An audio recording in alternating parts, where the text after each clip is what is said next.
आज हम देखते हैं विकास की समझ पाठ का प्रमुख प्रश्न। प्रश्न पहला है, विकास के मापने के प्रमुख संकेतक कौन कौन से हैं?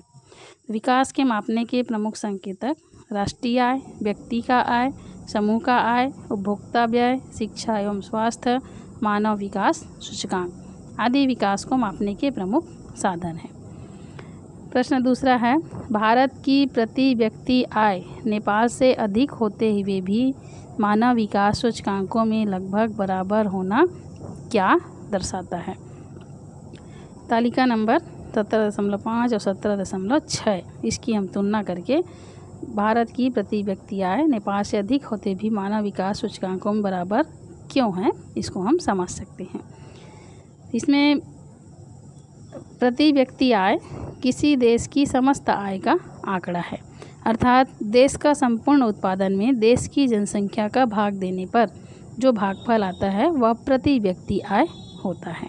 सबको बराबर आय प्राप्त नहीं होता है। कुल जनसंख्या का छोटा सा हिस्सा बहुत अधिक आय प्राप्त करता है, जबकि देश की आबादी बाकी जनसंख्या उसमें से थोड़ा हिस्सा प्राप्त करती है। इसी को हम आय का असमान वितरण कहते हैं।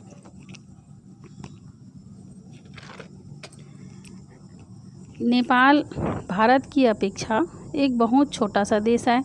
वहाँ आय के वितरण में उतनी असमानता नहीं है जैसे भारत में है। भारत की जनसंख्या ज़्यादा है, क्षेत्रफल ज़्यादा है, यहाँ ज़्यादा लोग रहते हैं, जबकि नेपाल में हम देखते हैं कि वो छोटा सा देश है। तो वहाँ आय जो है क्या कम है और देश छोटा है, जनसंख्या कम है, इसलिए वहाँ के लोगों की आय और भारत की आय लगभग बराबर ही होती है।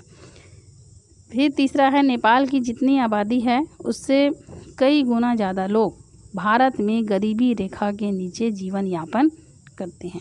ये नेपाल की जितनी आबादी है उससे और कई गुना ज़्यादा ये भारत की गरीबी रेखा की आबादी है। तो इसके कारण क्या है, नेपाल और भारत की आय लगभग आसपास ही है। इसमें प्रमुख कारण नेपाल का छोटा होना, नेपाल की जनसंख्या कम होना और भारत बड़ा है क्षेत्रफल के मामले से और भारत की जनसंख्या कम है। इसके कारण ही नेपाल और भारत की आय जो है लगभग बराबर है। जबकि देखते हैं कि नेपाल भारत के मामले में गरीब देश है, लेकिन फिर भी उसकी आय भारत की तुलना में बराबरी का टक्कर दे रही है। ये केवल और केवल जनसंख्या और क्षेत्रफल के कारण ही हो रहा है। अगला प्रश्न है, महिलाओं की बेहतर शिक्षा के लिए क्या क्या उपाय करने चाहिए?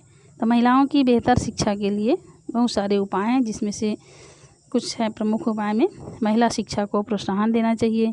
ग्रामीण क्षेत्र में हर गांव में विद्यालय खोलने चाहिए ताकि लड़कियां अपने गांव में स्कूल होने से पढ़ाई कर सके। लड़कियों की शिक्षा को अनिवार्य शिक्षा घोषित करना चाहिए। अगला है, परिवारों को लड़कियों को शिक्षा देने के लिए प्रोत्साहित करना चाहिए। फिर है, निजी संस्थाओं को भी सरकार पर कम फीस लेने के लिए दबाव बनाना चाहिए ताकि निजी संस्था में भी सभी लोग पढ़ सकें। फिर सरकार द्वारा महिलाओं की शिक्षा के लिए विभिन्न प्रोत्साहन योजनाओं के माध्यम से उनको लाभ देना चाहिए ताकि इन योजनाओं का लाभ उठा करके महिलाएं भी शिक्षा के क्षेत्र में आगे बढ़ सके। हम देखते हैं कि लड़कियों की शिक्षा के लिए यहाँ पर साइकिल वितरण, छात्रवृत्ति वितरण, मध्याह्न भोजन, ये सब योजना है जिसके द्वारा महिलाएं भी तेज़ी से आगे बढ़ रही हैं शिक्षा के क्षेत्र में। अन्य महत्वपूर्ण प्रश्न है, औसत आय से आय के वितरण की असमानताएं छिप जाती है कैसे, समझाइए। जिसमें हम तालिका नंबर 17.3 में हमने पढ़ा है कि जहां सभी समूहों की औसत आय 2010 में 4,000 थी, 2012 में 6,000 हो गई, लेकिन वास्तव में सभी समूहों ABCD की आय समान रूप से नहीं बढ़ी। समूह A और D की आय में कोई वृद्धि नहीं हुई है, लेकिन औसत आय में 50% 6,000 ये 2012 में था और 4,000 2010 में। इस तरह 10 की तुलना में 12 में 50% की वृद्धि हुई है। अतः स्पष्ट है कि औसत आय में आय के वितरण की असमानताएं छिप जाती है। अन्य महत्वपूर्ण प्रश्न में है, सार्वजनिक हित किसे कहते हैं? तो ऐसे हित जिसमें सभी लोगों का हित होता है। ये कहलाता है सार्वजनिक हित। जैसे शिक्षा है, स्वास्थ्य है, सड़क है, ये सब सार्वजनिक हित के अंतर्गत आते हैं। फिर विकास की योजनाओं में विरोधाभास कैसे दिखाई देता है, समझाइए। तो इसमें भी हम पढ़ चुके हैं कि विकास की योजनाओं में विरोधाभास किस तरह से दिखाई देता है कि जब सरकार योजना बनाती है फैक्ट्री लगाने की, उद्योग धंधे की लगाने की, तो उस योजना में उद्योगपति को तो लाभ मिलता है, लेकिन वहाँ रहने वाले लोगों को इससे हानि का सामना करना पड़ता है। फिर पर्यावरण को नुकसान होता है, बांध बनाने से वहाँ पानी सबको नहीं मिलता है। इसको हम पिछले वीडियो में अच्छे से पढ़ चुके हैं, ये उसका उत्तर है।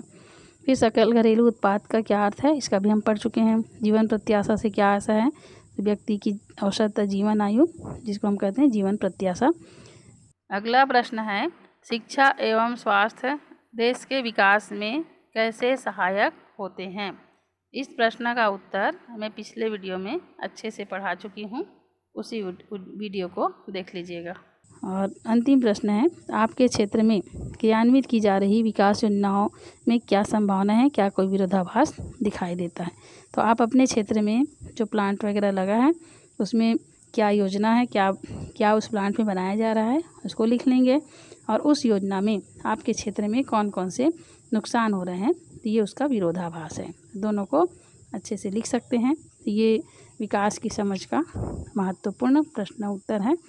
और अगले वीडियो में हम पढ़ेंगे भारत के संविधान में सामाजिक सरोकार, संविधान और कार्यपालिका, न्यायपालिका, व्यवस्थापिका, ये सब के बारे में विस्तार से पढ़ेंगे।